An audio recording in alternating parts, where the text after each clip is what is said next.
గనుల శాఖ ఎండీగా ఉన్నటువంటి వెంకట్రెడ్డి మీద ఎఫ్ఐఆర్ నమోదైంది. ఇప్పుడు అదుపులోకి తీసుకుని విచారిద్దామని చెప్పి ఎక్కడున్నాడా అని పరిశీలిస్తే ఆయన జాడ ఎక్కడా దొరకట్లా.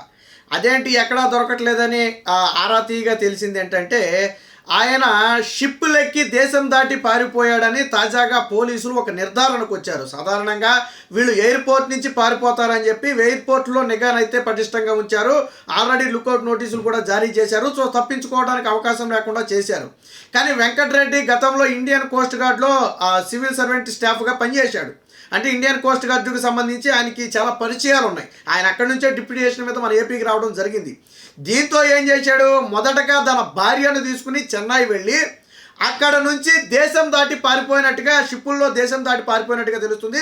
సో చెన్నై నుంచి వెళ్ళడం ఈజీ, ఇక్కడ విశాఖలో అయితే అనుమానం వస్తుంది, కానీ చెన్నై నుంచి అయితే ఈజీగా పసికట్టరు. అది కూడా చంద్రబాబు గారి ప్రమాణ స్వీకారానికి ఒక రోజు ముందే. అంటే వైసీపీ పార్టీ ఓడిపోయిందని తెలుసు, చంద్రబాబు గారు ముఖ్యమంత్రి కాబోతున్నారని తెలుసు.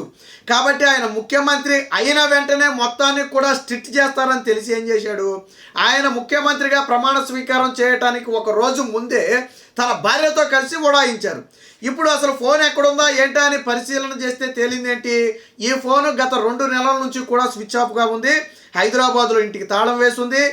ఇతర ఇక్కడ ఏదైతే ఏపీలో తను మొన్నటి వరకు ఉన్నటువంటి గెస్ట్ హౌస్ ఉందో ఆ గెస్ట్ హౌస్కి వెళ్ళి విచారించగా అక్కడ ఉన్నటువంటి వ్యక్తి చెప్పింది ఏంటంటే చంద్రబాబు గారి ప్రమాణ స్వీకారానికంటే ముందే సామాన్లన్నీ ప్యాక్ చేశాం, బట్ ఆయన ఎప్పుడు ఖాళీ చేసి వెళ్ళారనేది తెలియదు, తర్వాత నేను బదిలీ మీద బయటకు వెళ్ళిపోయానని చెప్పి అక్కడ సెక్యూరిటీ చెప్తున్నటువంటి పరిస్థితి. అంటే వెంకట్రెడ్డి మొత్తం కూడా సర్దుకుని ఉడాయించాడు. చెన్నై వెళ్ళి విచారించారు, ఈ ఫోను ఎక్కడ లాస్ట్గో ఎక్కడ స్విచ్ ఆఫ్ అయింది, ఆ లాస్ట్ మెసేజ్ కానీ కాల్ కానీ ఎవరికి వెళ్ళిందని ఆరాధిస్తే తెలిసింది ఏంటంటే 2 నెలల క్రితం ఏదైతే ఆ పేపర్లో వెంకట్రెడ్డి మీద కొన్ని ఆర్టికల్స్ వచ్చాయో ఆ ఆర్టికల్స్ను చెన్నైలోని తన సమీప బంధువులకు పంపినట్టుగా, వాట్సాప్లో పంపినట్టుగా గుర్తించారు. ఆ సమీప బంధువు లొకేషన్ను ట్రేస్ చేసి చెన్నై వెళ్ళి విచారించగా మాకేమీ తెలీదు, నేను మాతృ సంస్థకి వెళ్ళిపోతున్నానని మాత్రమే మాకు చెప్పాడని చెప్పారు. కానీ వాడ ఎక్కి ఉడాయించాడు తన భార్యతో కలిసి. ఇప్పుడు పోలీసుల ప్రాథమిక సమాచారం ప్రకారం తెలిసింది ఏంటంటే దాదాపుగా 10 లక్షల రూపాయలు ఖర్చు పెట్టి 10 రోజుల పాటు ట్రావెల్ చేసి వేరొక దేశానికైతే వెంకట్రెడ్డి తన భార్యతో కలిసి పారిపోయినట్టుగా తెలుస్తుంది. అయితే ఏ దేశానికి వెళ్ళాడు అనేది ఇప్పటివరకు పూర్తిగా స్పష్టమైన సమాచారం లేదు. అసలు వాడ మీద వెళ్ళినటువంటి దేశంలోనే ఉన్నాడా లేదా అక్కడి నుంచి మరొక దేశానికి జంప్ అయిపోయాడా అనేది కూడా స్పష్టం లేదు. బట్ దేశం దాటైతే వెళ్ళిపోయాడు. దానికి ప్రధానంగా కలిసి వచ్చింది ఏంటంటే గతంలో ఇండియన్ కోస్ట్ గార్డ్లో వెంకట్రెడ్డి పని చేయటమే, ఆ పరిచయాలే ఈరోజు వెంకట్రెడ్డికి అయితే ఉపయోగపడినట్టుగా తెలుస్తుంది. సో సముద్ర మార్గాన వెంకట్రెడ్డి జంపు, వాడ ఎక్కి ఉడాయించిన గనుల వెంకట్రెడ్డి. విచారణ జరిగితే దొరికిపోతారని భయపడి చంద్రబాబు గారి ప్రమాణానికి ముందు రోజే పరారు. కోస్ట్ గార్డు అధికారిగా పాత పరిచయాల వాడకం, చెన్నై నుంచి భార్యతో కలిసి విదేశాలకు ఉడాయింపు, సముద్ర ప్రయాణానికి 10 లక్షల రూపాయల ఖర్చు, బంధువుల ద్వారా ఏసీబీకి సమాచారం, ఏ దేశానికి వెళ్ళింది గుర్తించే ప్రయత్నం, అవసరమైతే రెడ్ కార్నర్ నోటీసులు. సరే, ఆచూకీ దొరకకపోతే రెడ్ కార్నర్ నోటీసులు జారీ చేస్తారనుకోండి. మరి ఇదే వెంకటరెడ్డి గతంలో చంద్రబాబు గారి మీద కేసు పెట్టాడు, మీకు గుర్తుందో లేదు. చంద్రబాబు గారు ఉచితంగా ఇసుక ఇవ్వటం వల్ల రాష్ట్ర ఖజానాకు నష్టం వచ్చిందని ఇదే గనుల వెంకటరెడ్డి చంద్రబాబు గారి మీద కేసు పెడితే నాడు ఏసీబీ కూడా దాని మీద విచారణ చేసే ప్రయత్నం చేస్తే చంద్రబాబు గారు కోర్టుకు వెళ్ళి దాన్ని అడ్డుకున్నారనుకుంటే అదంతా వేరే కథ.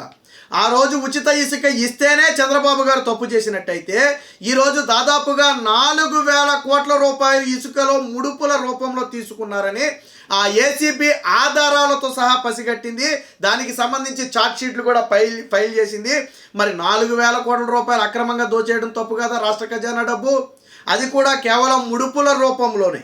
ఇది టిప్ ఆఫ్ ది ఐస్బర్గర్ అన్నట్టు ఇది చాలా చిన్న అమౌంట్. 1,000 కోట్ల రూపాయల స్కామ్ జరిగింది. తాడేపల్లి ప్యాలెస్కి వెళ్ళాల్సింది ఆడకెళ్ళిపోయింది, ఇతర నేతల జేబులోకి వెళ్ళాల్సింది ఆడకెళ్ళిపోయింది. దీని వెనక చక్రం తిప్పిన వ్యక్తి ఎవరయ్యా అంటే వెంకటరెడ్డి, గనుల శాఖ వెంకటరెడ్డి.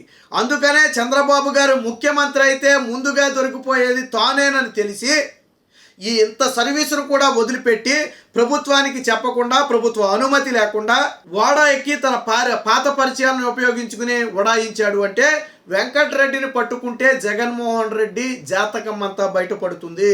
ఇప్పుడు జగన్మోహన్ రెడ్డి జుట్టు వెంకటరెడ్డి చేతిలో ఉంది.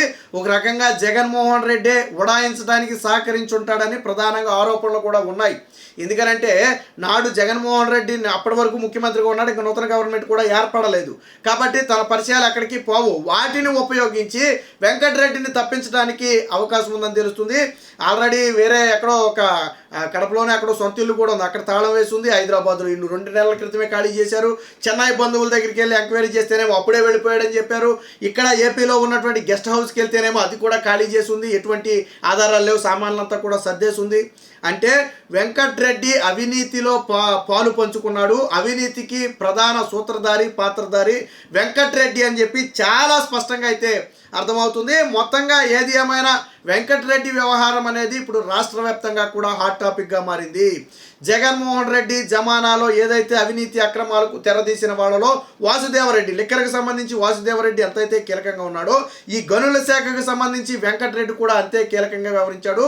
వేల కోట్ల రూపాయల కుంభకోణానికి వీళ్ళు సూత్రధారులు, పాత్రధారులుగా ఉన్నారు అనేది జగమెరిగిన సత్యం. ఇప్పుడు గన వెంకటరెడ్డి మీద కఠిన చర్యలు తీసుకోకపోతే, వెంకటరెడ్డి ఎక్కడికో పారిపోయాడో అజగట్టి రెడ్ కార్నర్ నోటీసు జారీ చేసి దేశానికి తీసుకురాకపోతే, దీన్ని అలుసుగా తీసుకుని దీన్ని ఆధారంగా మరికొంతమంది దేశం దాటి పారిపోయే అవకాశం అయితే ఉంది.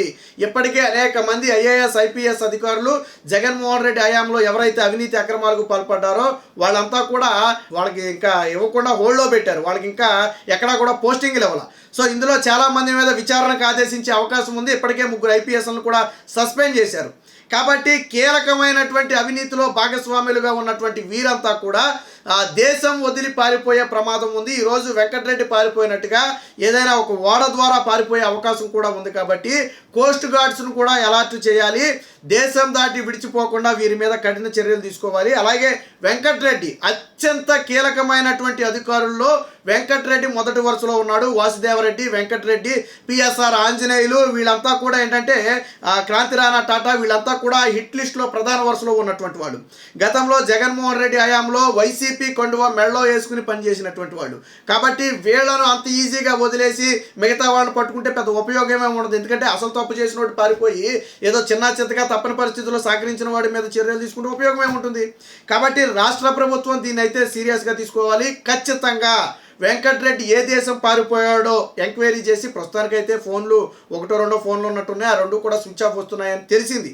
ఏ దేశం వెళ్ళాడు అనే దాని మీద అయితే కూపీలాగుతున్నారు. ఎక్కడి నుంచి పారిపోయే అవకాశం ఉందనేది తెలుస్తుంది. దీనికి సంబంధించి అవసరమైతే ఇండియన్ కోస్ట్ గార్డ్ సహాయం కూడా తీసుకుంటామని చెప్పి పోలీసులు అయితే చెప్తున్నారు. మొత్తంగా వెంకటరెడ్డి చేసినటువంటి అవినీతి అక్రమాలు బయట పడకుండా ఉండటం కోసం, జగన్మోహన్ రెడ్డి జాతకం భాగోతం బయటపడకుండా ఉండటం కోసం ఓడల ద్వారా దేశాన్ని దాటించారు అనేది మాత్రం చాలా స్పష్టంగా అర్థమవుతుంది. అయినప్పటికీ కూడా వెంకటరెడ్డిని జుట్టుపట్టి రాష్ట్రానికి లాక్కొచ్చి చేసిన అవినీతి మొత్తాన్ని కూడా కక్కించాలి. దీని వెనక ఎవరున్నారో వారందరి మీద కూడా చర్యలు తీసుకోవాలని చెప్పి ఇప్పుడు ప్రజలందరూ కోరుకునే పరిస్థితి.